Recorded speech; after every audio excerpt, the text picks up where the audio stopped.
looking, throwing in the end zone. Montana, touchdown, John Taylor. Young to the air, Young to Jerry Rice, touchdown San Francisco. Young stumbles on the way back and fires up the middle. Pass is caught by Owens.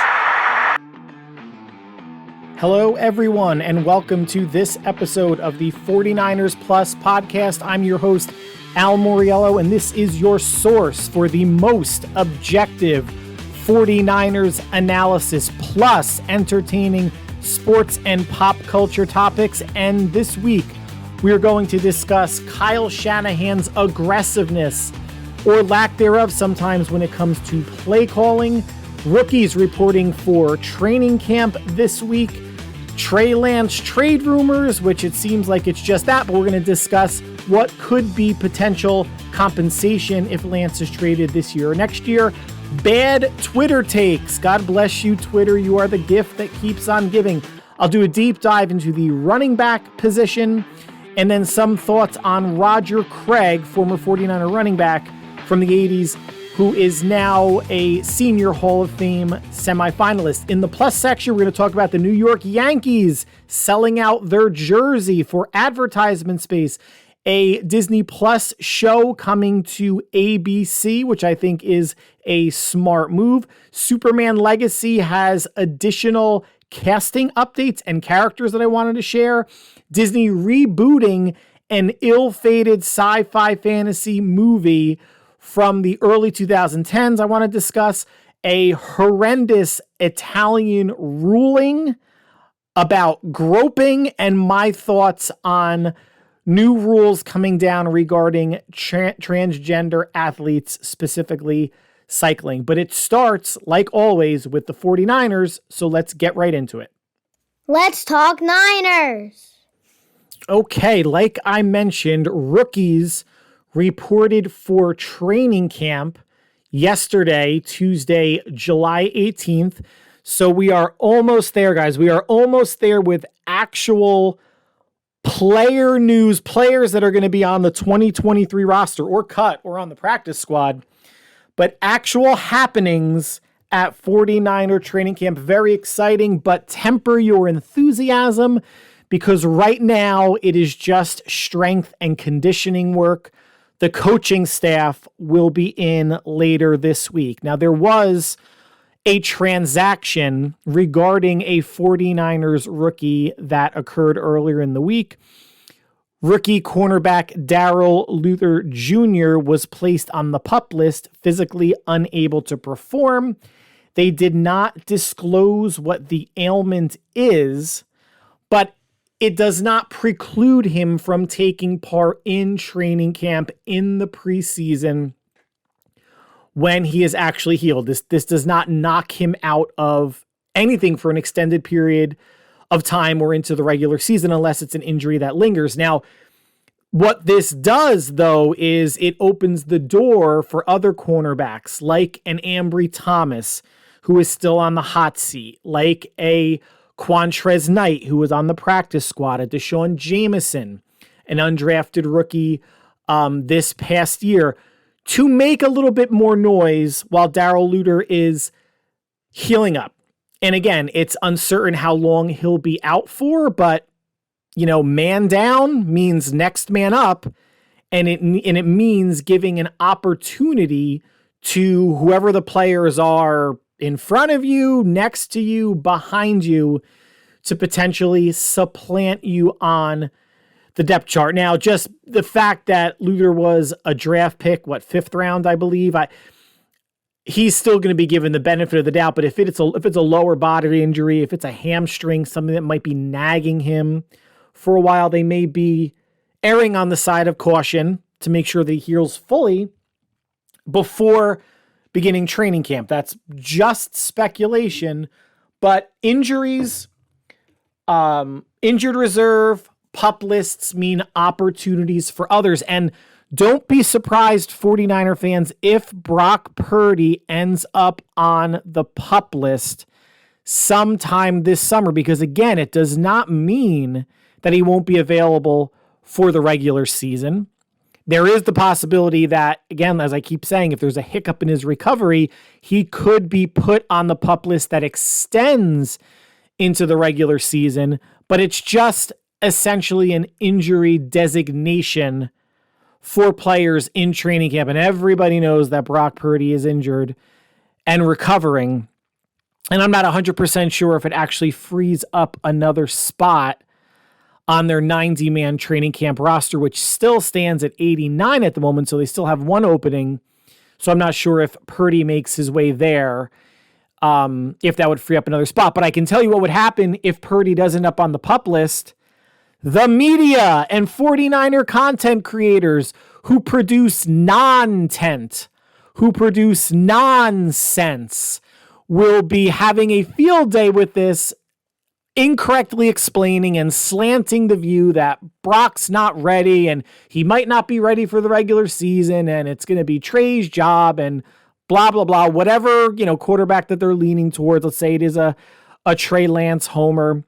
They're going to craft the narrative in that direction, but it really means nothing regarding if Purdy will be ready to start the regular season at Pittsburgh week 1, if he's even put on the PUP list. But the sky is not falling, or it won't be falling, even if he is.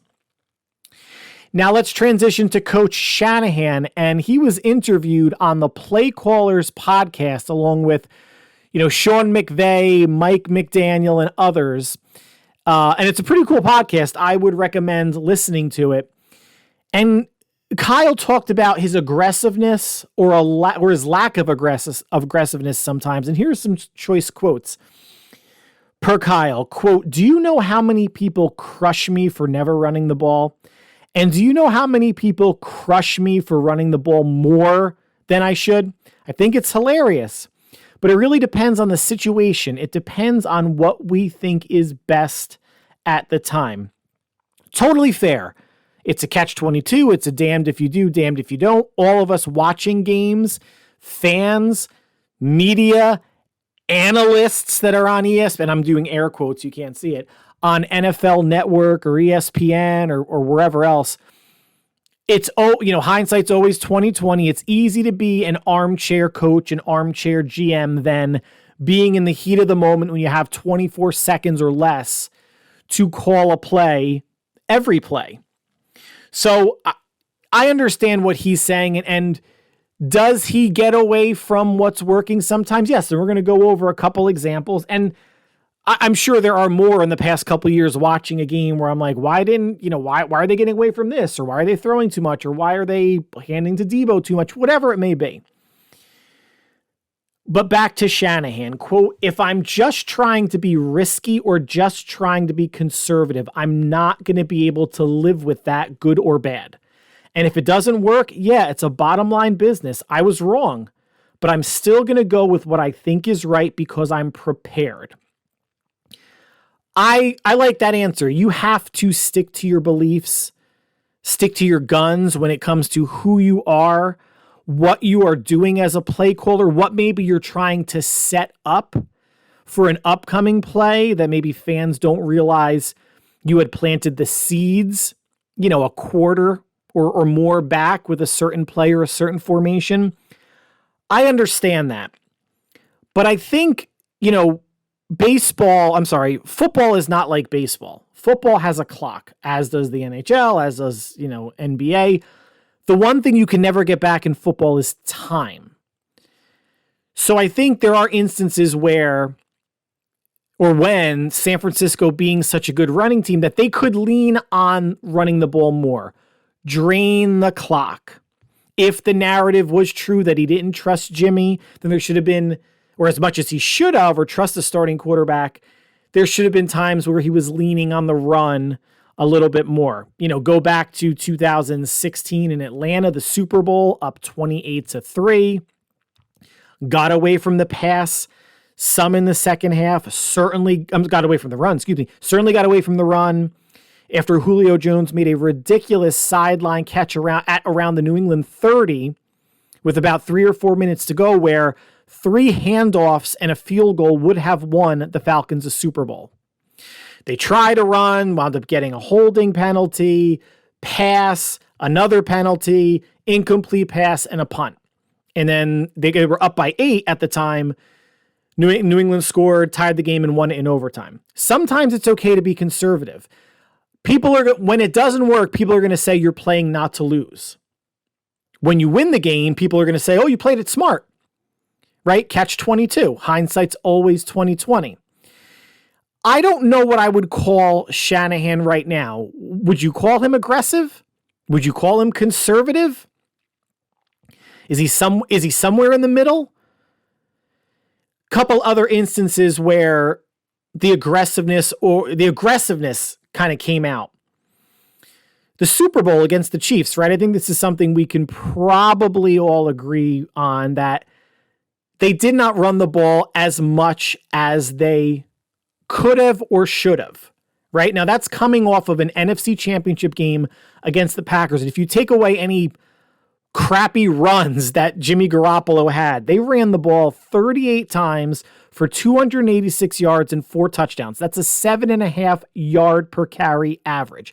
And you still have media members, 49er non-tent creators saying, oh, Kyle doesn't trust Jimmy.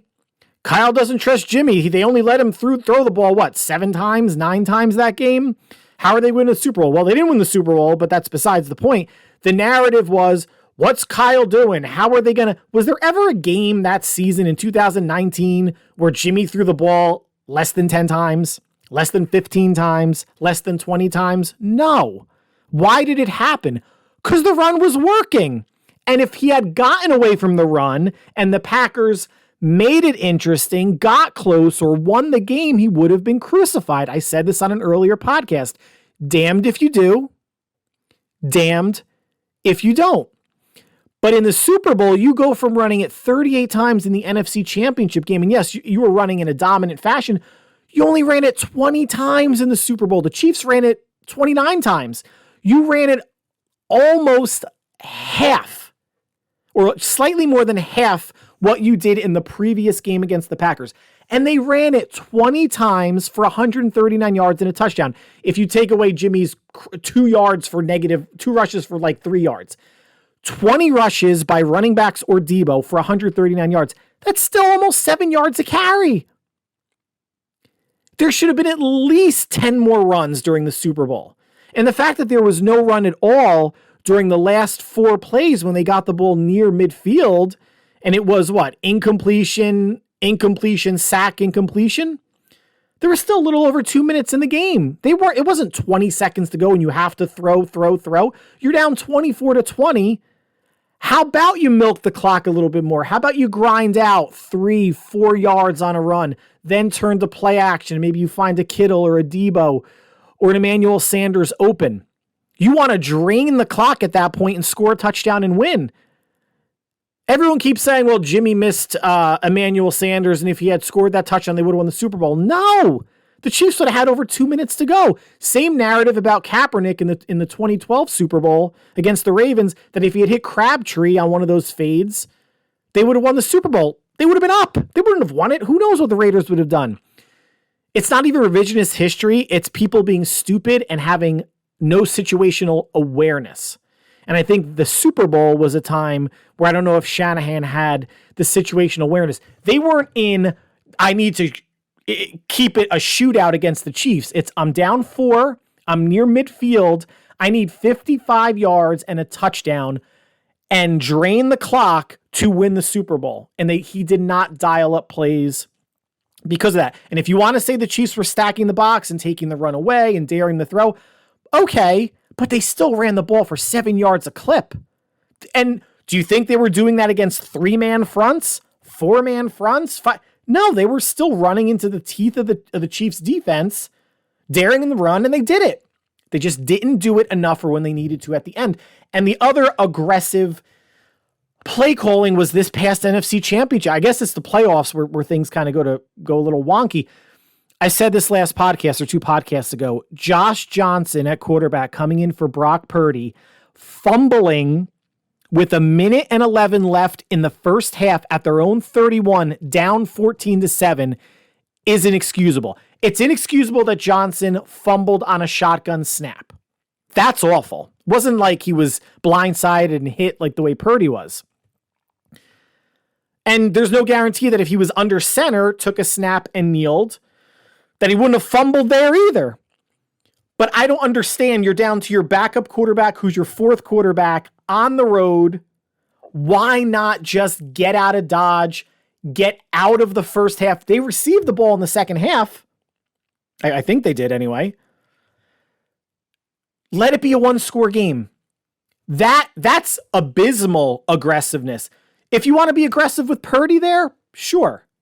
But Josh Johnson, who's only been on the team since week 13? No way. That was terribly dumb. That was a wild miscalculation. Didn't cost them the championship game because I keep saying they would have lost 24-20 even if Purdy was healthy, but he didn't do them any favors there play calling wise. Now let's move from Shanahan to a Trey Lance trade rumor where some no-name Twitter moron, now this could be in the bad Twitter takes section, which is coming up next, but it's not really a take much as someone on Twitter who thinks he's somebody, but's really not, makes up a rumor about the Falcons offering a conditional second round pick for Trey Lance. Again, this, I'm not even going to give this person's name because I don't want to offer any, it's not credibility, any promotion to him, but it's a nobody trying to be a somebody. And that's 90% of Twitter, dropping some information or misinformation on people. Nothing's come of it since, right? There's been no, and you know, Ian Rappaport, Adam Schefter, like folks are on like the whole, you know, if they have an opinion about Sam Darnold being the number 2 quarterback and Brock being number 3 before training camp even starts, if they heard anything about Lance being traded or an offer being made to the 49ers, of course it would have had to have been leaked either by the Falcons or the Niners, they would have broken it. And the only thing that we've heard otherwise is there's been no market for Trey Lance. I believe that. I think that's a half truth. I think the Niners aren't actively selling, but I think teams are inquiring.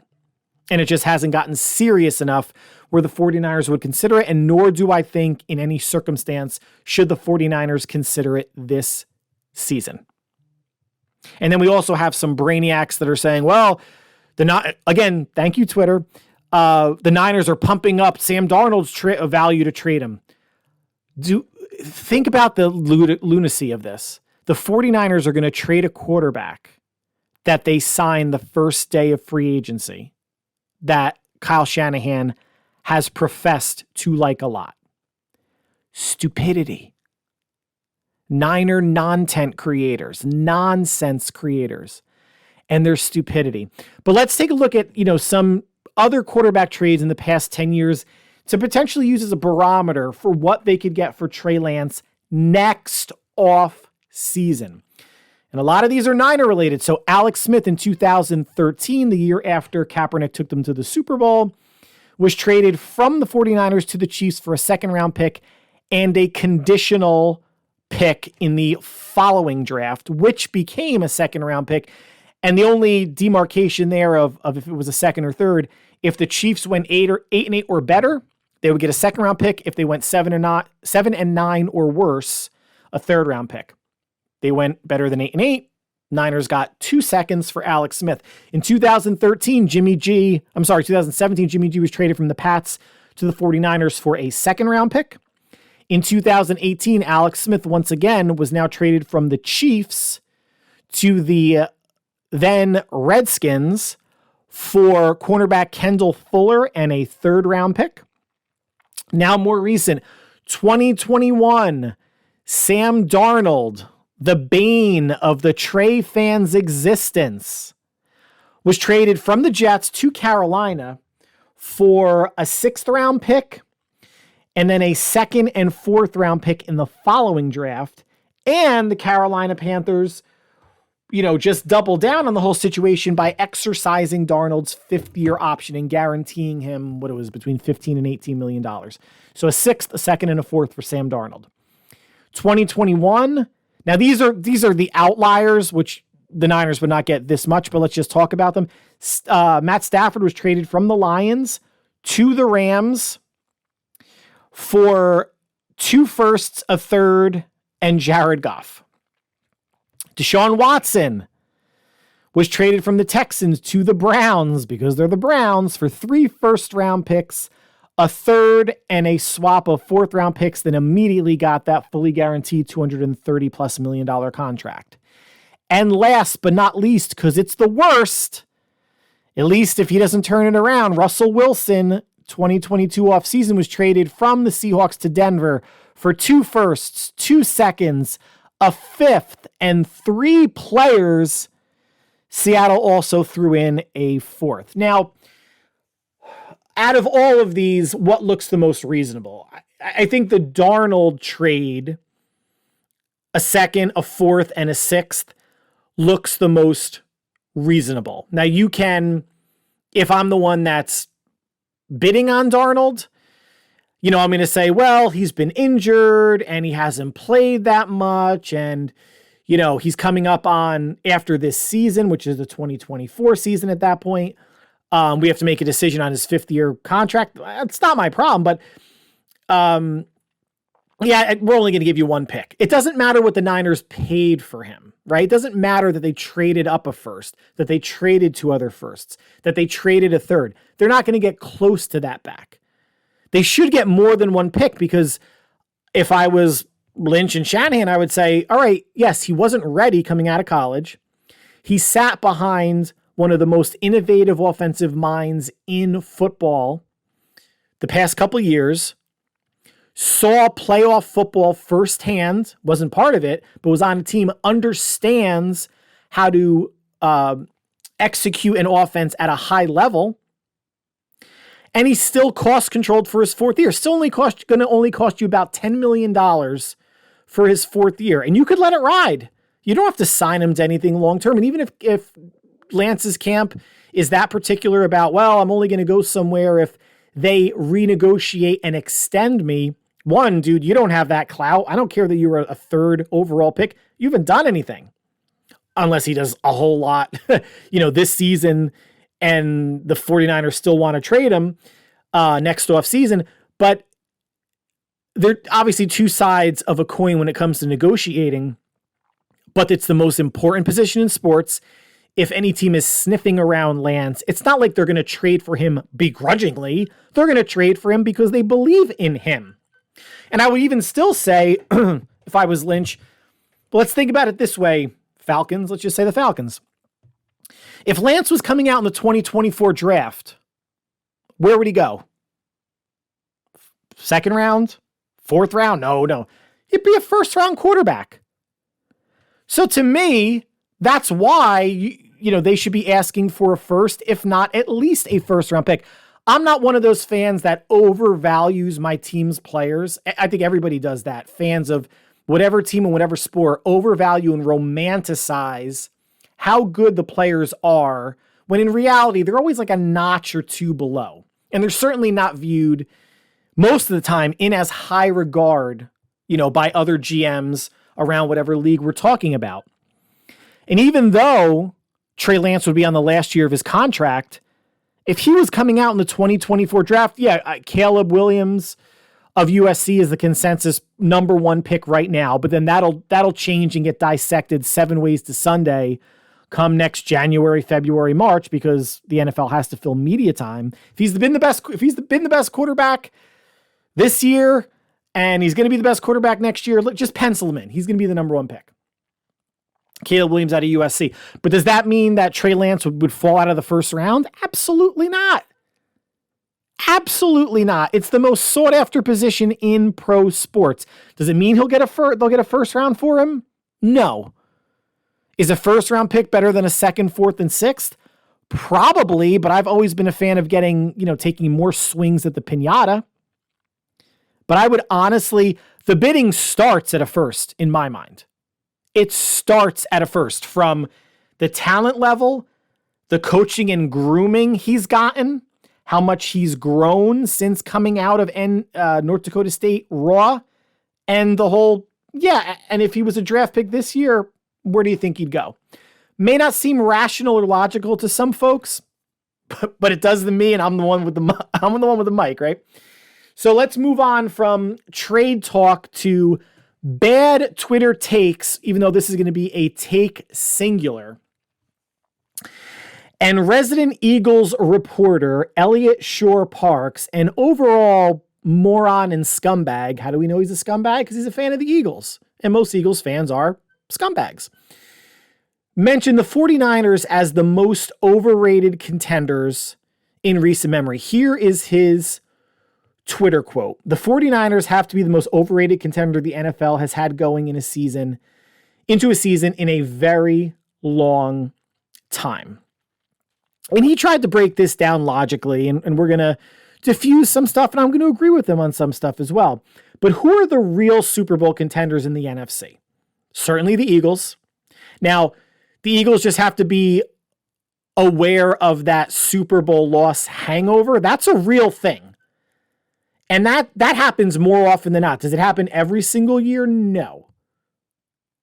But certainly more than half the time, I'd probably even say 70-ish% of the time, the Super Bowl losing team struggles mightily the next year. Very hard to get back to the Super Bowl, sometimes very hard to get back to the playoffs. The Eagles, still a contender. Probably the best roster in the league, right? But who knows? Injuries, Jalen Hurts could stumble. Who knows? Eagles, San Francisco, and I'm going to throw Dallas in there. Dallas has a very talented roster. Mike McCarthy is now calling the plays. They got rid of Kellen Moore. I don't know if that's a good thing or a bad thing. And Dallas always seems to disappoint. But still, very talented team. And in the AFC, I'm not going to anoint the Jets yet because I haven't seen anything from them. It's the Chiefs, it's the Bengals, and it's the Bills. Full stop. So those are, to me, those are your three teams in each conference. Now, after his Twitter quote, Elliot Shore-Parks was a guest on a Bay Area radio station, and he was just interviewed and defended his views, and it wasn't combative by any means, but here are some quotes from Elliot. The 49ers are just overrated. I think it's pretty simple. The 49ers don't have a quarterback, and that's all that matters in the NFL. You can talk to me about how good their roster is and their defensive line. They do have a good defense, and how they have some weapons on offense. They do have weapons. If you don't have a quarterback, it does not matter. That last sentence is true. If you don't have a quarterback, it does not matter. But the last I checked, Brock Purdy wasn't having an amputated arm reattached to his body. And it seems like he is on track for week 1. And if he misses a couple weeks, he might be on track for week 4 or 5. And I think they have someone who, if you're going to believe the rumblings in San Francisco, could adequately or beyond adequately run the offense in Trey Lance, and probably someone in Sam Darnold who could as well. If you want to buy into the narrative that Shanahan makes it easy for 49er quarterbacks. And in fact, that was a quote from Sam Darnold when asked one of the reasons why he chose San Francisco, because he did have other suitors. And one of his quotes was, "People are open a lot. Quarterbacks want that. What profession do you want to go to where you want to struggle? Unless you're going to get paid 30, 50, 70, 100% more than someplace else where you can do your job easily or more easily than somewhere else for about the same amount of money, wouldn't you do that? As a marketer, as a teacher, as someone that works in finance, as a lawyer, as a doctor, as a garbage man, whatever. Wouldn't you want to make the same amount of money but have the ability to succeed or have an easier go of it? I think that's totally fair of Sam Darnold. And if it's only a 1-year deal, if his 1 year in San Francisco, because of the historic quarterback injuries, allows him to play and parlay that into a bigger contract, either with the Niners or somewhere else, good for him. Good for him. So I don't necessarily believe that they don't have a quarterback. The QB position is unsettled right now. And let me just go into the next quote and I'll expound upon this. If you look at the other teams that are in contenders in the NFL, they all have way better quarterbacks than Brock Purdy, if Brock Purdy is even ready. Okay, fine. Looking at, when I talked about contenders, Eagles, Hurts is better than Purdy. Cowboys, Dak Prescott, probably better than Purdy. Could he execute the 49ers offense as well as Purdy did if Dak was a rookie? Probably not, but if we're going to say at this point in their careers on their respective teams, is he a better quarterback? Probably. But didn't Brock beat Dak in the playoffs this past year? Didn't Jimmy beat Dak 2 years ago in Dallas in the playoffs? This past playoff game in San Francisco, Dak was 23 of 37, 206 yards, 1 touchdown, 2 interceptions, and a 63.6 rating. Brock was 19 of 29, 214 yards, no touchdowns, and 87.4 rating. I wouldn't say it's clear cut that he outplayed Dak Prescott, but I think he did. Dak Prescott might have cost his team the game. Dak Prescott didn't, I think, lead the league in interceptions, or at the very least was very high up there this past year. Dak has the ability to win you games, but he certainly has the ability to lose the Cowboys games as well. And one last quote from Elliott. If you have to go further down the depth chart, it's Trey Lance or Sam Darnold. You guys, the 49ers, have one of the worst quarterback situations I've seen in a contending team in a really long time. I think that's a bit disingenuous, and I think it's hyperbole. I would actually say overall, this is probably the best 49ers quarterback situation in room since Shanahan's been here.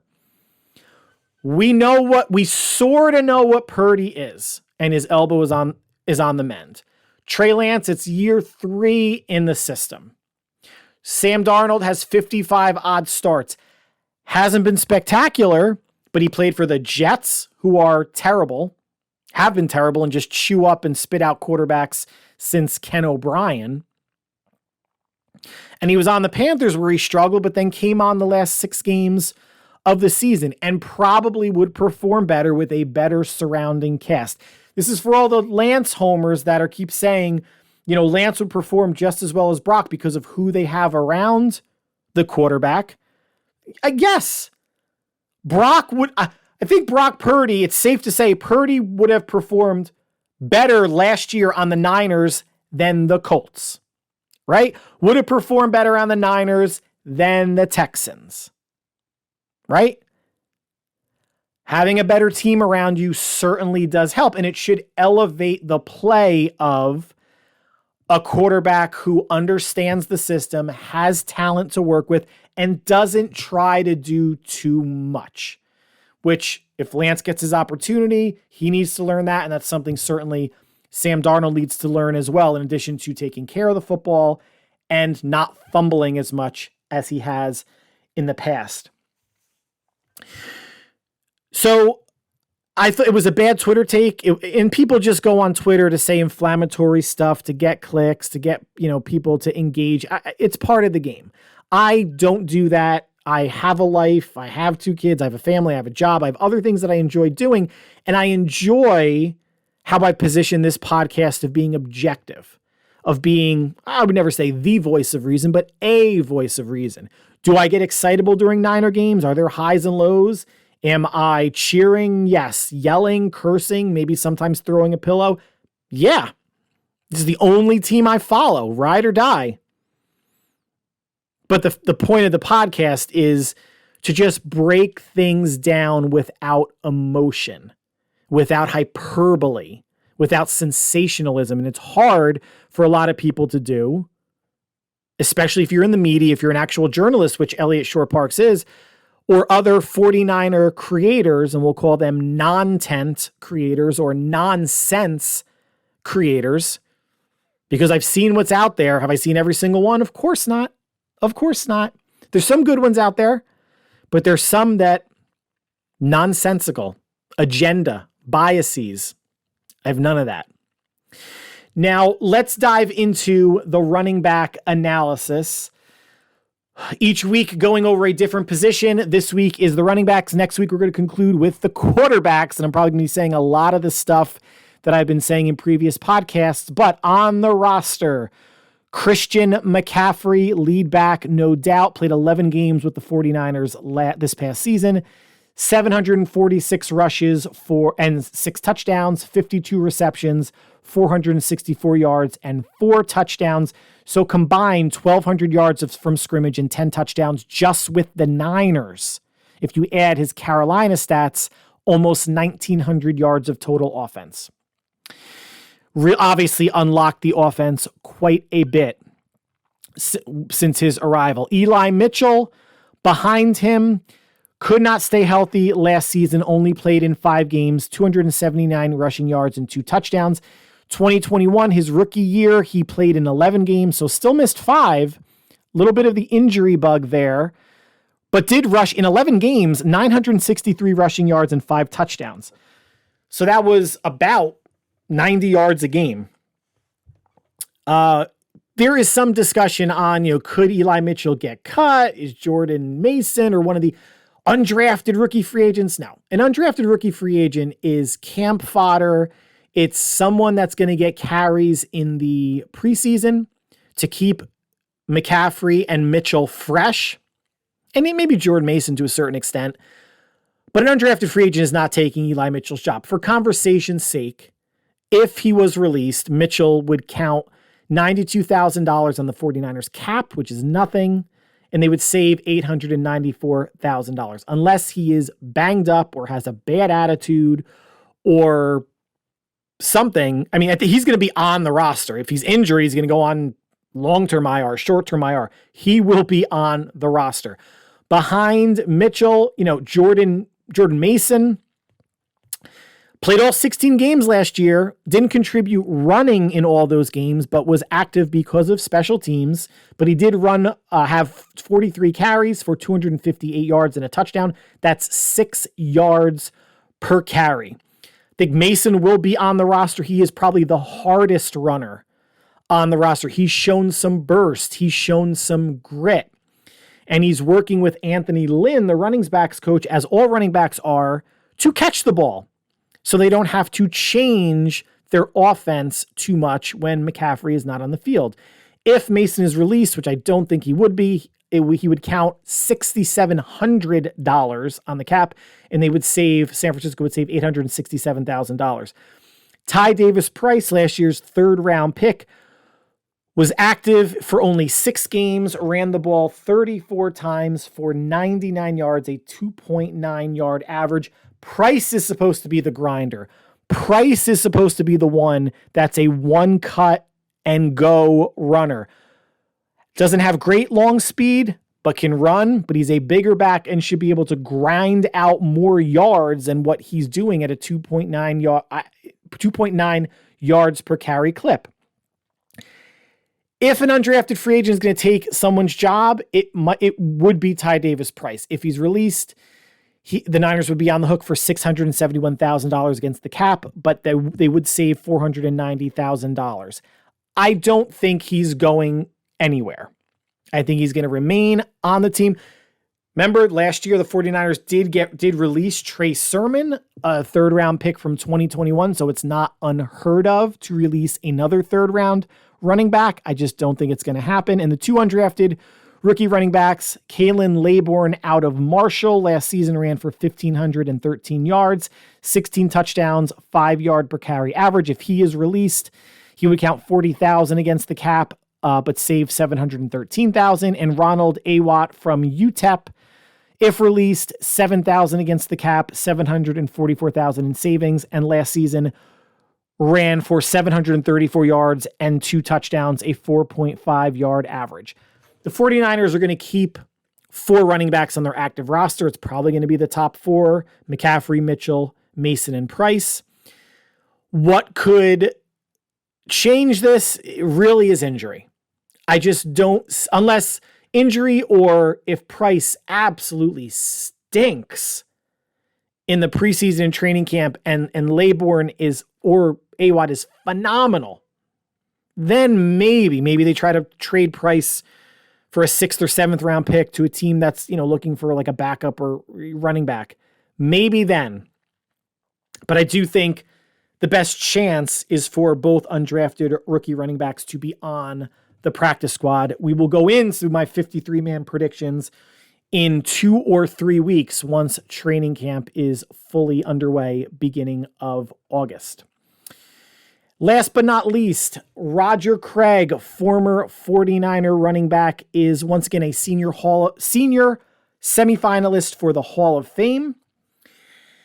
They're down to 31 senior player semifinalists, and he is among the ranks of Ken Anderson, former quarterback of the Bengals in the 70s and 80s, Carl Banks and Otis Anderson, linebacker and running back for the Giants, respectively, Mark Clayton, former receiver for the Dolphins, Henry Ellard, former receiver of the Rams, Albert Lewis, a cornerback in the 80s for the Chiefs, Sterling Sharp, former receiver of the Packers, Steve Tasker, special teams ace for the Bills during their Super Bowl years, and Everson Walls, a corner who played with the Cowboys and the Giants. There are obviously some other players there. Those were the ones that, more recent ones at least, that jumped to mind. And even with some of the others, some older players, I think Roger Craig is right there. He is right there in the mix with this group, if not above the players in this group. And the next step for the Hall of Fame is the senior committee meeting on August 22nd, and they may select up to 3 seniors for final consideration as a member of the class of 2024. So not this August coming up in Canton, Ohio. Next August of 2024 is when Roger Craig could be enshrined. And I think, he's got a good shot. I could say he's one of the 3 best senior candidates in the list that I saw. Of the names that I mentioned, do you see did I list anybody head and shoulders above him? And I mentioned, I think, 8 or 9. So that's a third of the 31 that are available for consideration.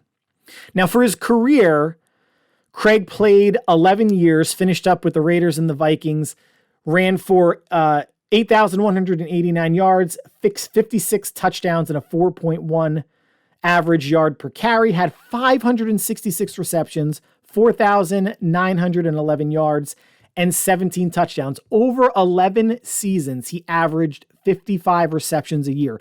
There are some wide receivers in the league now, last year, this year, on active rosters that aren't going to get close to 55 receptions.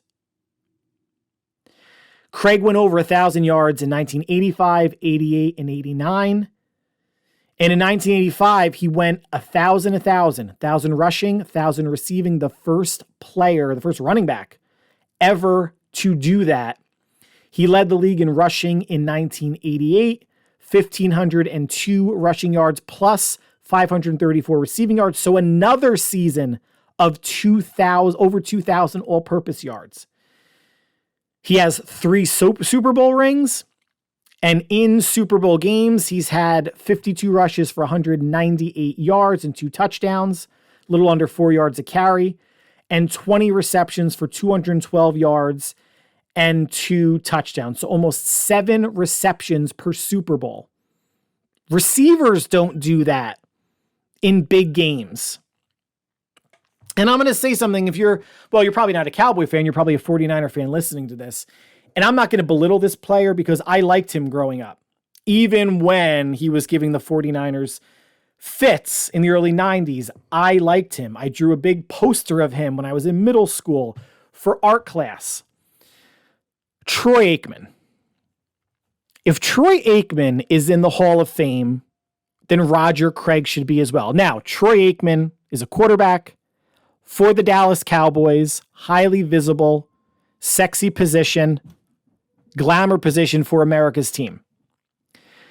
Aikman won 3 Super Bowls as well and played well in those Super Bowl games.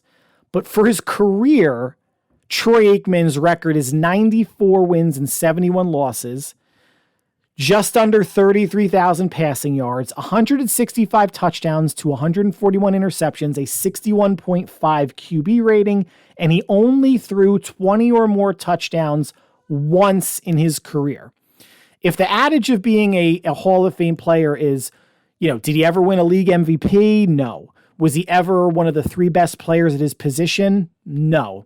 He was very efficient at what Jimmy Johnson and Barry Switzer wanted to do with that team, distribute the ball. He was the original Jimmy G. He was the original Jimmy Garoppolo or Alex Smith. He's a high-end Alex Smith. Distributes the ball, didn't take a lot of risks, ran the ball well with Emmitt Smith behind that big offensive line, and they always played good defense. 3-0 in the Super Bowl as a quarterback, does have a Super Bowl MVP. Through 3 games, 689 yards, 5 touchdowns, and 1 interception in Super Bowl games. So he did play well when the lights were brightest. But it's hard for me to reconcile how it's taken this long for Roger Craig to still not be in, not because I'm a 49er fan. It's one of those, can you tell the story of the NFL without player X when they're up for Hall of Fame consideration? Roger Craig's the first player in NFL history to go 1,000.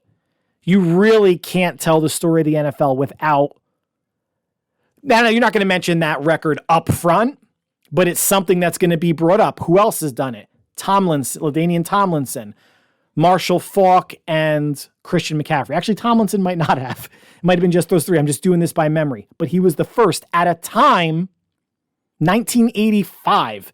This isn't 2015, 2020, where the passing game exploded and running backs catching the ball a lot was in vogue. 1985. Go back and watch some of those games. That's archaic football. 38 years ago. Crazy. And he's still not in. But we shall see. So that concludes the 49ers section of the podcast for today. But stick around. In the plus section, we're going to be talking about the New York Yankees selling out their jerseys for advertising, a Disney Plus show coming to broadcast TV on ABC, which I think is a smart decision. Talking about the other superheroes that are actually in Superman Legacy. Disney rebooting the failed movie John Carter, which I actually kind of liked from the early 2010s, into a series. Not a good decision. A judge in Italy making a ridiculous ruling about a 10-second groping rule. And rulings that came down regarding transgender athletes in women's cycling, and just some thoughts I have about that and how something like this can impact women's sports, not just in cycling, but in other sports as well. So please stick around. It's plus time. So let's start off with some baseball news. And of course, it's the New York Yankees. Why not? The evil empire, who many fans despise because of how much money they spend on payroll, although this year they were surpassed by the New York Mets, who suck, is getting some attention and criticism from fans for now including an advertisement on the sleeve of their player's jersey. That's right, the classic Yankee pinstripes that do not allow last names on the back of their jersey and have had issues with facial hair throughout the Steinbrenner's reign. And the common mistake is the no facial hair, which is actually not true. They are allowed a mustache or nothing. And this Yankees juggernaut financially of a franchise is only one of 5 franchises across sports worth at least $6 billion. In 2022, the Yankees had a gross revenue of $657 million, which was up 35% from 2021. $143 million in cable money because they have their own network, the Yes Network, and a $262 million player payroll. That's obviously cost. Expenses versus the first 2 numbers being money coming in. What's interesting about this team, though, is they are not in the top half of Major League Baseball in terms of profitability. They rank 18th. They have a $16.3 million operating income, which Forbes essentially equates to profits. Believe it or not, the most profitable team in Major League Baseball is the Seattle Mariners. Take that for what it's worth. But perhaps this is one of the reasons why the Yankees entered into a partnership with Star Insurance, which will pay the Yankees $25 million per season through 2031 to have the patch advertisement for Star Insurance on their jerseys. Now, I've said before, and I think a lot of people have said this or probably agree with this, the only thing that people that have a lot of money want is more money.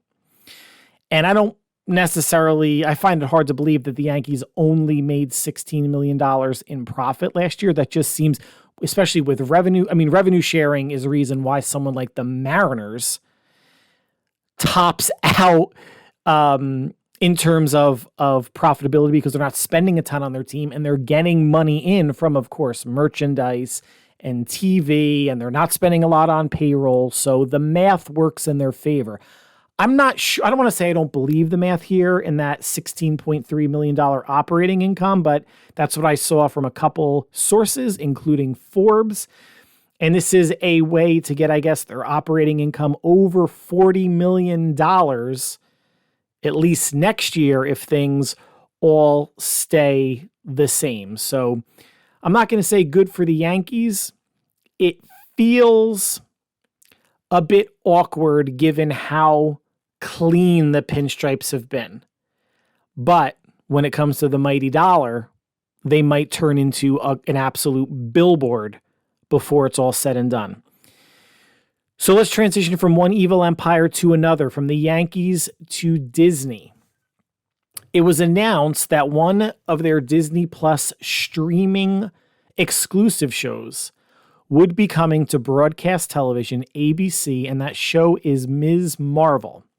And that's the story of Kamala Khan, a Pakistani American teen in Jersey City who gets superhero powers when she puts on and taps into the power of her grandmother's Bengal bracelet, essentially.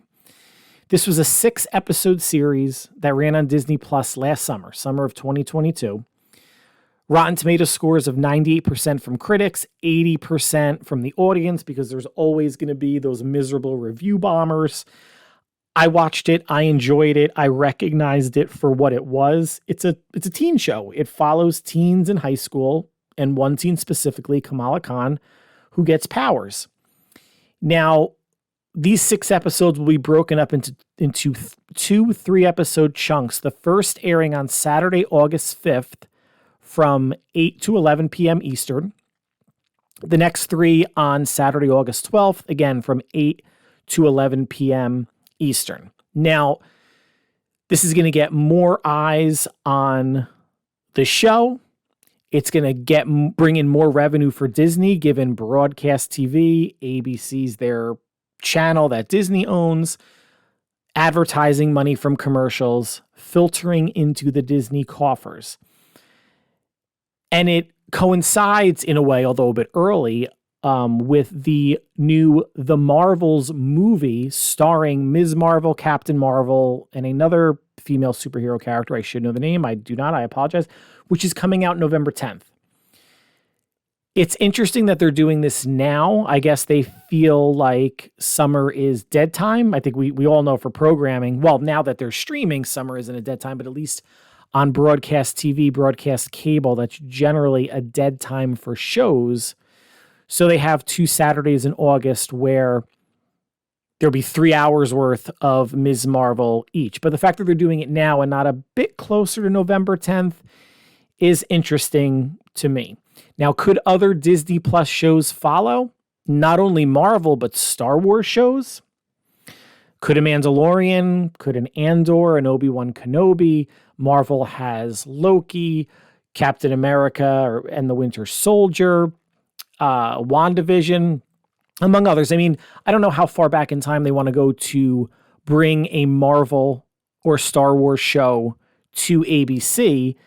Ms. Marvel is one of the most recent ones. I think She-Hulk maybe could be another one if Ms. Marvel gets pretty good ratings that they could bring aboard. It could draw the same demographic. And again, She-Hulk was another one that was review bombed by users, but I knew what it was and what my expectations were going into it, and I enjoyed it. I've enjoyed all the Marvel shows and the Star Wars shows to varying degrees. I think my standards probably are a little bit higher for Star Wars. since I'm one of the super geeks that knows so much about it and the lore and the books and movies, etc., that I probably hold out to a bit higher of a standard.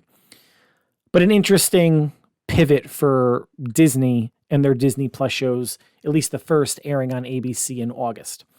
Now, let's stick with superhero talk. And it was announced that this week, James Gunn's upcoming movie, and by upcoming I mean in 2 years, quite literally 2 years, July 2025, Superman Legacy, has an extended cast. And something's very interesting about this. So in addition to David Corenswet playing Clark Kent, Superman, and Rachel Brosnahan playing Lois Lane, they made 4 other announcements of characters that are going to be appearing in this movie. And to start off, it was stated by James Gunn that Superman Legacy would establish that superheroes have existed in this new DC universe, cinematic universe, for some time. Superman's not going to be the first. He'll be the first that gets a movie, but not the first superhero. And these castings and announcements solidify that. So Nathan Fillion, you may remember him from the short-lived but awesome sci-fi series Firefly, Serenity, the movie that was associated with that. He was also in shows The Rookie, Castle, and he made a brief appearance in the Suicide Squad reboot, which was written and directed by James Gunn. He will play a Green Lantern, Guy Gardner. Isabella Merced from Transformers The Last Night, and maybe you probably maybe recognize her even if you didn't see the movie. So the commercials for Dora and the Lost City of Gold, so the live-action Dora the Explorer movie. She's going to play Hawkgirl. Eddie Gathegi, hopefully I said that correctly. He was from X-Men First Class and the Twilight Trilogy, will be playing Mr. Terrific. And Anthony Carrigan from the HBO comedy series Barry and Bill and Ted Face the Music will be playing Metamorpho. So 4 good guys. Now, what's interesting about this casting is that I'm wondering, even though this type of movie was not announced in phase 1 of the DC Universe's movies and TV shows, and they titled the phase Gods and Monsters, but the characters, Green Lantern, Hawkgirl, Mr. Terrific, Metamorpho, if James Gunn is setting up that a Justice Society of America exists in this iteration of the DC Cinematic Universe. Now, the Justice Society is a different team than the Justice League. And from a movie standpoint, if they do this, from a movie and audience standpoint, it would make sense. And I think it would actually be smart because in movie form, the Justice League consisted of Superman, Batman, Wonder Woman, Flash, Cyborg, and Aquaman. Different iterations in comic books have had a Green Lantern, Hawkman and/or Hawkgirl, Mr. Terrific as part of a Justice Society. Metamorpho at one point was part of the Justice League. I'm not super steeped in this DC lore, but I've read enough. And I'm actually reading a Justice Society series by one of my favorite writers, Jeff Johns, right now. And, you know, the Justice Society has highlighted older versions of the Flash, an older version of Green Lantern. And some of the stories have taken place on alternate Earths, but also in earlier periods of time. So there's also the possibility that this Superman Legacy movie could be a period piece. It could be something that takes place in the 30s, 40s, 50s, which would be another way to differentiate it and be a visual palette cleanser for everyone that was dissatisfied with the DC Snyderverse, the Zack Snyderverse of movies that have come out previously.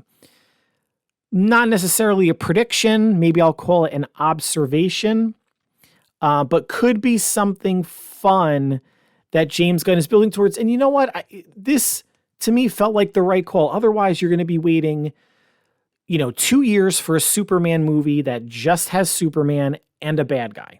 I mean, there's obviously going to be a villain. We don't know who that is yet, but at least in this first movie, we're going to be introduced to the broader DC cinematic universe. And it's not Superman Legacy and then wait for whatever's next. If it's Brave and the Bold, if it's Supergirl, if it's Swamp Thing or Authority. And I might be mixing up the phases a little bit because I think one of the first things actually that may release is the animated series Creature Commandos, which will be fun to watch, but it's not featuring the big three. It's not featuring the iconic Superman, Wonder Woman, or Batman. It's the reason why the first movie is a Superman movie.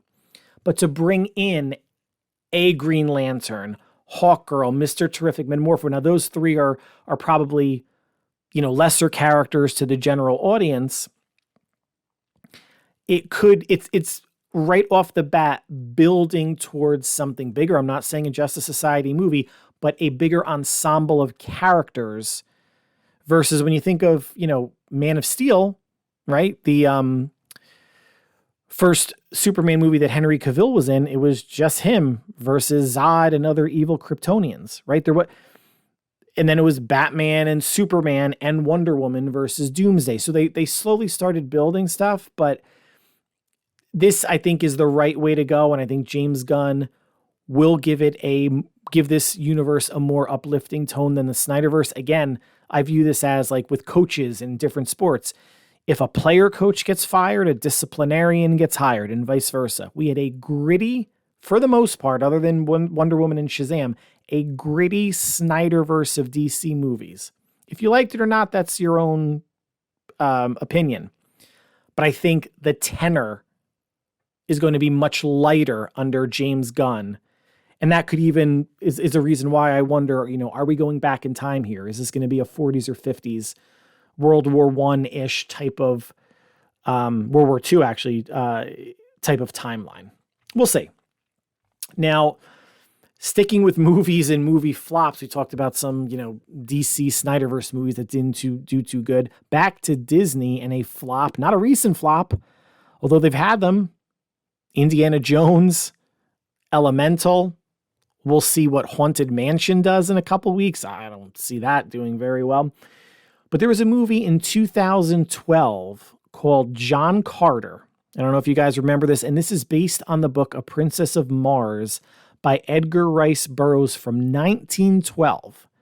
So 100 years later, 2012, the movie comes out, and it's about a Civil War veteran who is transported to Mars, and he finds it inhabited by 12-foot barbarians that speak a different language. He finds him, he gets caught, he's a prisoner, breaks free and realizes there's a princess that's also in need of saving. It starred Taylor Kitsch and Lynn Collins, did not do well at the box office. $73 million domestically for a total cum of $284 million worldwide.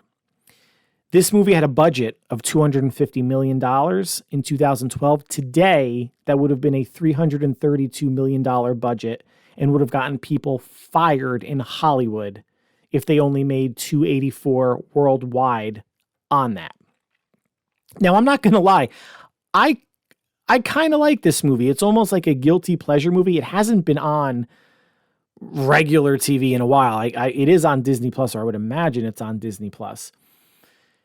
Not terrible, but when you watch it, it isn't giving you anything new, right? Like I think blockbuster tentpole movies, and Disney was hoping it was going to be that, need to give you spectacle, but also spectacle that is new. And I think that's what's happening with some bigger budget movies today, whether it's something that's pulling on nostalgia, like an Indiana Jones, or any sort of superhero movies that are coming out, Marvel or DC, it feels like a lot of the same. And that's not necessarily fatigue, not tired of superhero movies, but maybe folks are getting tired of not seeing something new in the superhero genre. So that's where I think John Carter fell a bit. And it also starred two characters, I don't have their names at the ready, from my favorite all-time series, HBO's Rome. And they were actors that played Julius Caesar, and his first in command. I don't know why I'm forgetting the character's name, but that was pleasant to see as well. And they were high ranking generals in an army, so that of humans. So that kind of, made sense. Mark Antony, that was Caesar's right hand man. But it's a curious decision if Disney's going to go ahead and do this. They've already announced that they're cutting back on Marvel and Star Wars content, also known as popular content. And you're going to, in a way, substitute it with content from a 10-year-old movie, well, 11 years old at this point, that performed poorly. Maybe this is just a rumor. Maybe this isn't anything that's really going to hold water. It would be, I wouldn't say a fireable offense, but let's just call it a really curious decision if CEO Bob Iger allows a John Carter reboot series to happen. All right, next, and you may have seen this, a judge in Italy has ruled that groping is not a crime if it lasts less than 10 seconds. Big deal was made about this online. I mean, I saw it all over Yahoo and MSN News and other news outlets. I'm Italian. My last name is Moriello. That's not if you didn't think I was Italian, I know you can't see me look Italian. I guess I sound Italian or Northeast, and obviously the last name ends in a vowel. I am extremely disappointed in my homeland, or at least the judge in my homeland. So this ruling was in response to an April 2002 incident. You got to love how the ruling's happening a year later, involving a 17-year-old student at a Rome high school and a 66-year-old school caretaker. The female student was walking up some steps to class when the incident occurred. She felt her pants fall down, a hand touching her butt, and then a man grabbing her underwear. She reported him to the police, at which point or time the caretaker admitted to touching the student without her consent, but said it was a joke. Okay. Now, what I said before, it wasn't clear. Her pants fell down, hand touching her buttocks, then grabbing her underwear. It doesn't matter at this point if the hand was in the underwear or not. This is bad on every conceivable level, but it's just weird how they separated out saying touching her butt, then grabbing her underwear, whatever. This is ridiculous and bad no matter how it gets sliced or spun. A public prosecutor in Rome had asked for a 3.5-year prison sentence, but the person was acquitted of sexual assault charges. A judge ruled that the groping does not constitute a crime because it lasted less than 10 seconds. As you might imagine, this controversial ruling has caused uproar in Italy, with the term palpata breve, a brief groping, becoming part of a video trend on TikTok and Instagram, in which Italians simulate groping their intimate parts for 10 seconds straight while staring at the camera. Now that by itself would be very awkward to look at. That would make me, if I felt uncomfortable reading it. And I thought intimate was inmate, reading my notes. And I saw other stuff online about, so it's okay, if anybody recognizes the judge walking down the street, grab his junk, hold it for 9 seconds and let go. And then people took it a step further of grab his junk for 9 seconds, let go for a second. Grab it for 9 seconds, let go for a second. Grab it for 9 seconds, let go for a second. Seems like that's okay. Now, other things I've seen online is that the Italian culture is very touchy, physical, not physical like I'm going to knock you out, but, touchy. Italians are very animated, talking with their hands. And that old school mentality, basically an old school guy's mentality, might have been what was a driving part of the ruling, which if that's the case, that's again sad and pathetic.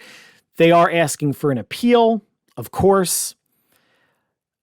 If this stands, it's a national and international embarrassment, groping, sexual assault, etc. There should be no timestamp placed on it. 5 seconds, 3 seconds, 10 seconds, a minute. If it was not asked for and it made a person feel uncomfortable, even if they were touched on the back, the arm, like we've seen and heard of cases where there was, someone was touched, and they did not want to be, making them feel uncomfortable, claiming sexual harassment, etc. And that's not even touching genitals or a body part that would be considered a no-no.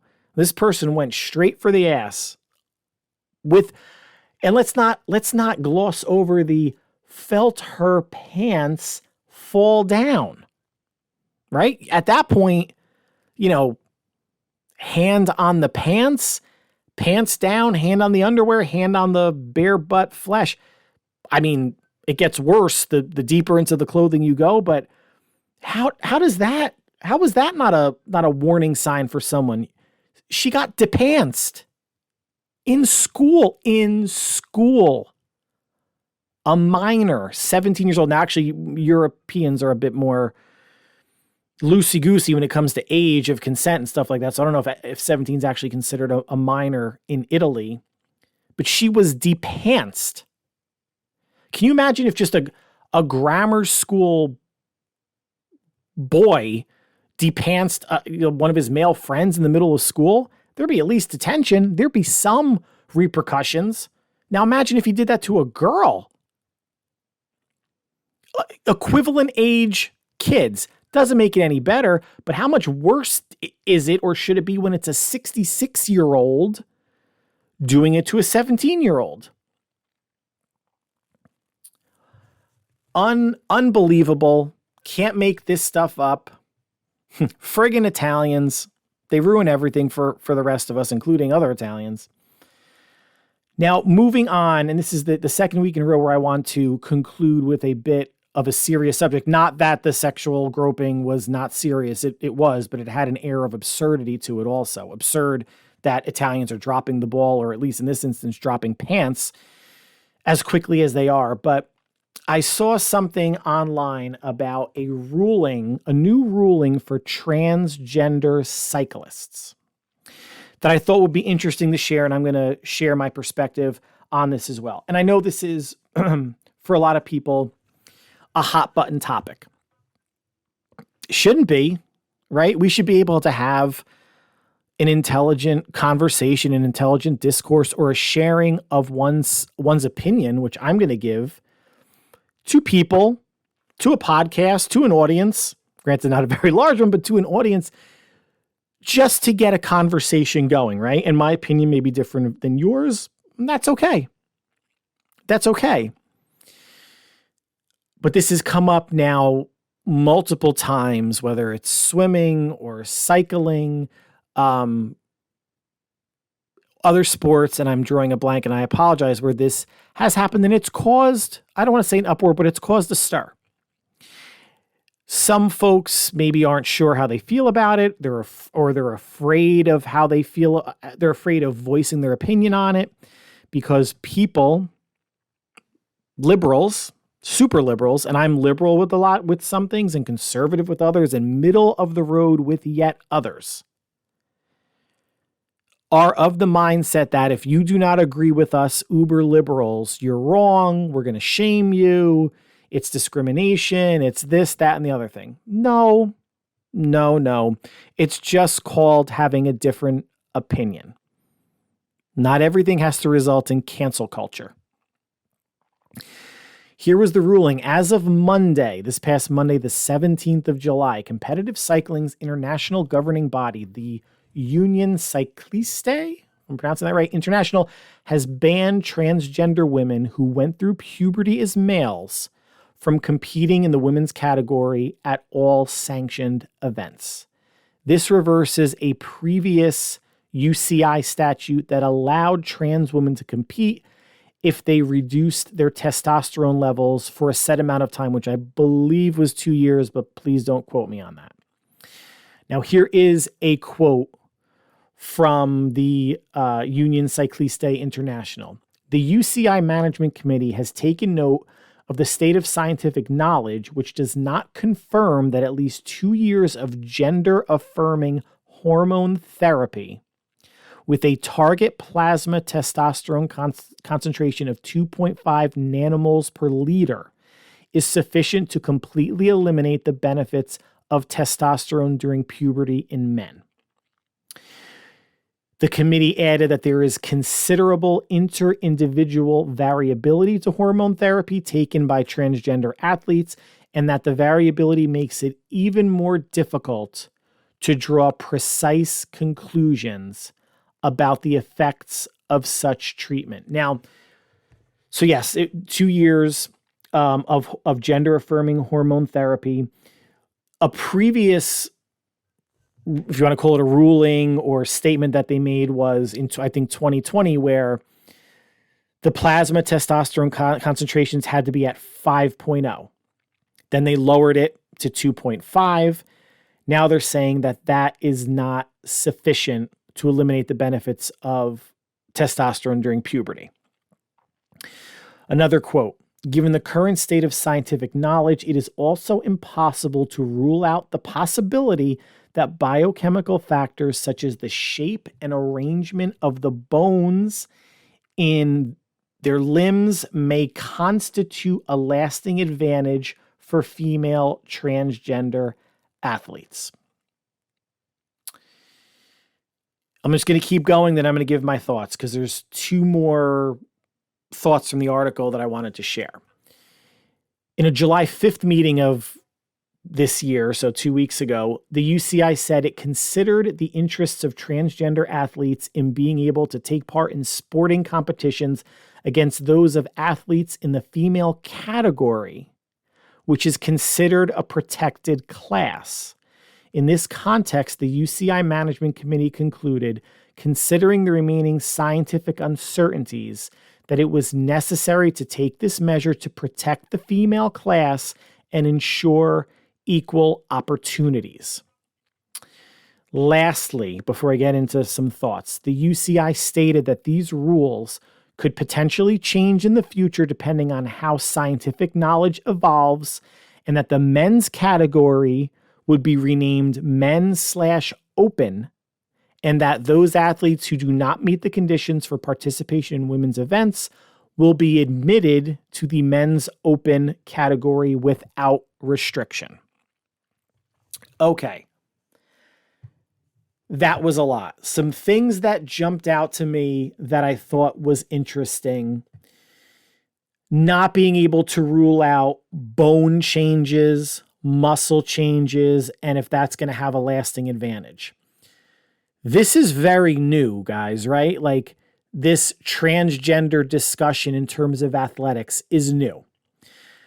There's going to need to be, obviously, studies, if you want to call them lifelong studies, or studies of, lifelong's the wrong phrase, of, 5, 10, 15, 20 plus years to show how a transgender body evolves from puberty to beyond, in addition to taking gender-affirming hormone therapy. But I think that's reasonable. They're saying we don't know. It's impossible to rule out that this may give transgender athletes an unfair advantage. Now, the other side of the coin is, well, if they don't know, why are they not allowing us to participate? Fair.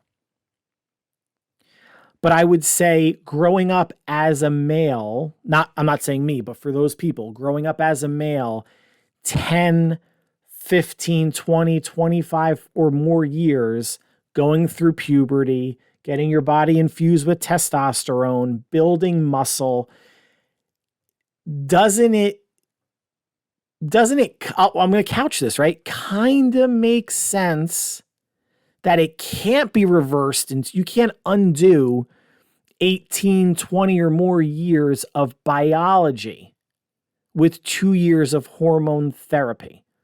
Muscles aren't shrinking, bones aren't getting smaller. men are biologically, in general, of larger stature than women. We are chemically, physiologically made up, although we're both all human, a bit differently. Can we at least agree on that than females? So I understand it's impossible to rule out an unfair advantage. Again, logical to me. I have no dog in the fight. It just makes sense to me. Now, it's interesting that, also they had a meeting on July 5th. They brought in transgender, cisgender individuals to discuss this. And I'm sure it was, I don't want to say a heated debate, but I'm sure there was a lot of good discourse on both sides to get their points of view. And interesting to me that they consider the female gender a protected class. Female athletes born biologically assigned as female and not changing as a protected class, at least in cycling. Okay? And they want to make sure that this protected class has equal opportunities when competing. And it's impossible right now to say that that equality holds true when a transgender athlete is introduced into the mix. Right? Makes sense, feels and sounds logical. And then lastly, the fact that these rules could change depending on how scientific knowledge evolves. And they're not saying transgender athletes can't compete at all. They have to compete in the men's/open category without restrictions. Seems like a fair compromise. They are not being discriminated against. I hate the D word. People go to discrimination so quick. So quick. Or call someone a homophobe, which I always found as just a weird term, right? Homophobe is fear of homosexuals. I'm not afraid of homosexuals. I'm afraid of cancer. I'm afraid of drowning. I'm afraid of big snakes. I'm not afraid of gay people. And I don't think other people are afraid of gay people or transgender people or whatever. I think there should be another name assigned to that, or we shouldn't have a phrase, homophobes or whatever at all. But people go to discrimination, homophobe. I hate it. Not a fan of that. It's like when you don't have a card to play that, because people think that that's the trump card. Now,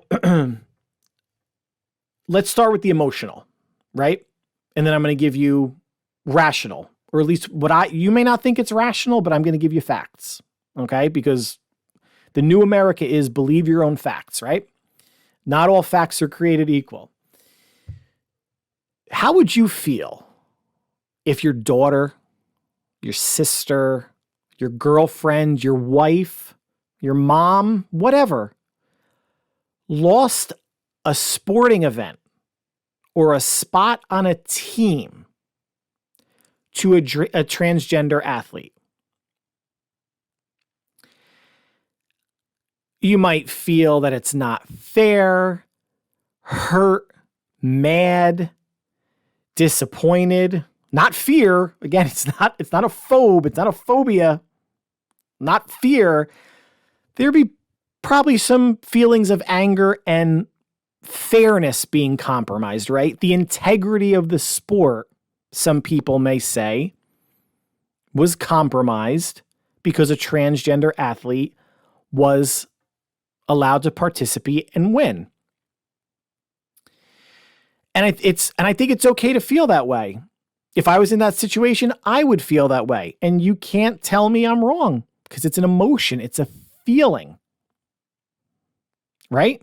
No one ever has the right to tell you how to feel. If you feel happy, sad, depressed, indifferent, whatever the emotion may be, no one can tell you it's wrong.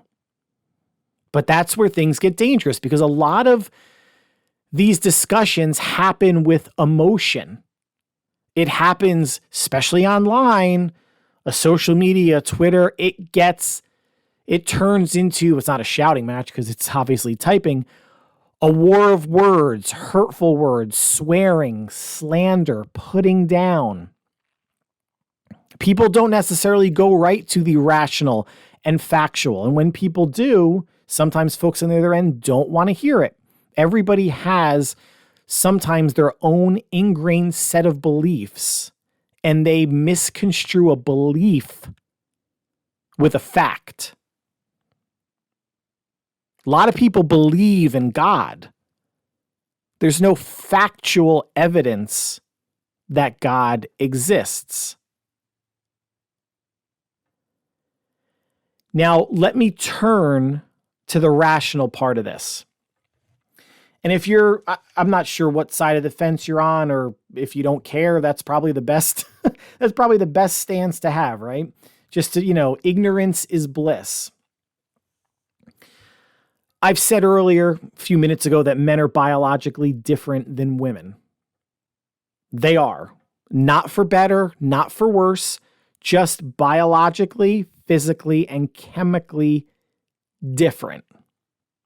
And cheaper. We're cheaper, right? Let's add a little bit of levity. We're frugal sons of bitches. Women are not. We're cheap bastards. But this biological difference reflects in sports. And it may not be anything that we're aware of because it's not top of mind. We're not looking for it. But when putting together this, it's not an argument. It's not a point of view. It's a discussion. Did some research. And there might be some sports that I did not include here that have a difference and I just didn't think of them. Apologies. Or sports that are the same, like bowling. Men and women bowl from the same line. We all have to knock down 10 pins. We can all get a 300, a perfect game. We all have to pick up spares or what, that standard. It's the same. Now you could use a different weighted ball.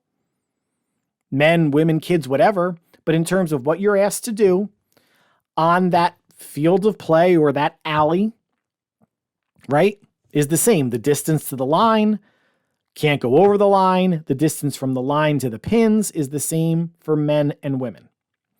But there are sports where that's not the case, right? Baseball and softball. Men play baseball, women play softball professionally. Softball has a bigger ball. It has a smaller field. In softball, it's 60 feet between the bases. In baseball, it's 90 feet. And the distance from the pitching mound to the plate in softball is 43 feet. And in baseball, it's 60 feet and 6 inches. And the size of the field is more than 150 feet bigger center field for baseball players than softball players. Okay? Basketball. While the hoop remains 10 feet for both genders, the ball is smaller for women, and the three-point line at the top of the key is 18 inches closer, a foot and a half closer for WNBA players than NBA players. Golf. LPGA golfers, lady PGA golfers, tee off, depending on the course, 40 plus yards closer than their male counterparts on the PGA Tour. And tennis, while this isn't necessarily a dimensions of the tennis court thing, pro men play best out of 5 sets. Women play best out of 3. So that's leans more towards an endurance thing. It's certainly not a dimensions thing. So it has to be an endurance thing. Am I saying women can't play a best of 5? No, I'm not. What I'm giving you is factually what professional men and women tennis players play. Now you can kind of go, you can look at this and say, oh, you can pick holes in this argument, right? If you want. Well, a softball field should be smaller because the ball's bigger. It's not going to travel as far. And women should be able to pitch closer because the ball is bigger and they're pitching underhand and et cetera, et cetera. A basketball 3-point line is closer, but why is that? Because women basketball players are on average smaller than male professional basketball players and physically not as strong. I know that's maybe a loaded thing to say, but on average, right? Are there some maybe WNBA players that might be stronger than a male NBA player? Maybe Brittany Griner can bench press more than, I don't know, a player on a certain NBA team. I don't know. But why? Think about it this way. Why is it such a big deal when you're watching ESPN, SportsCenter, and they're showing a highlight of a woman dunking? This doesn't happen often. Even tall 6'6", 6'7", 6'8" women, this is an important point, I think. You're talking about an explosive athletic move, right? Jumping to dunk a basketball. There are a lot of tall women in the NBA that can't dunk. Yet you have Spud Webb, who's was 6 feet tall or under, can dunk. Nate Robinson, remember him on the Knicks? Won a dunking competition. Short dude. Biologically built differently. Now we're just talking about basketball, but that's an explosive running and jumping and dunking. So, baseball to softball, basketball, golf, tennis was the endurance play. And you may look at this and just kind of shrug your hand and say, oh, well, but still, is that really that big of a difference? So I also uncovered from Duke University Law and Sports, Duke University website, conducted a study of elite track and field athletes, male and female, and logged results. Now, this included sprinting from 100 meters to 5,000 meters, or 500 meters rather, or no, 5,000, I'm sorry, 100 meters to 5,000 meters, high jump, pole vault, long jump, and triple jump. So obviously, we're talking speed, 100 meters, 200 meters, we're talking endurance. At 5,000 meters, we're talking explosive moves and power. High jump, pole vault is speed, power in the upper body to go over the bar, long jump, triple jump. The results show that the best men's result always beat the best women's result, sometimes significantly. On top of that, they had a different age breakdown for men. They had adult, which would be 18 and over, and they had under 18. And again, the best boys under 18 times in every category beat the best women's result. I'm not a misogynist. This is not to be slandering females at all. I'm presenting facts, right? I'm presenting facts because I read the multiple articles about the Union Cycliste International banning transgender athletes. And I didn't stop at the article. The article made sense to me. I understand where they're coming from. And I wanted to separate this emotionally. If I was in a situation where someone was lost an event, female that I know lost an event to a transgender athlete, and then thought, well, where else are there differences? Let me do some research. Is this the most exhaustive list of research that I could have done or other people have done? No. But it's also probably more research than people who have a loud voice that are banging the drum either way based on emotion, based on their opinion sans facts. This doesn't mean I'm right. This doesn't mean that I'm going to be pounding my chest. Oh, I just provided the most definitive argument in the transgender athletics discussion. No.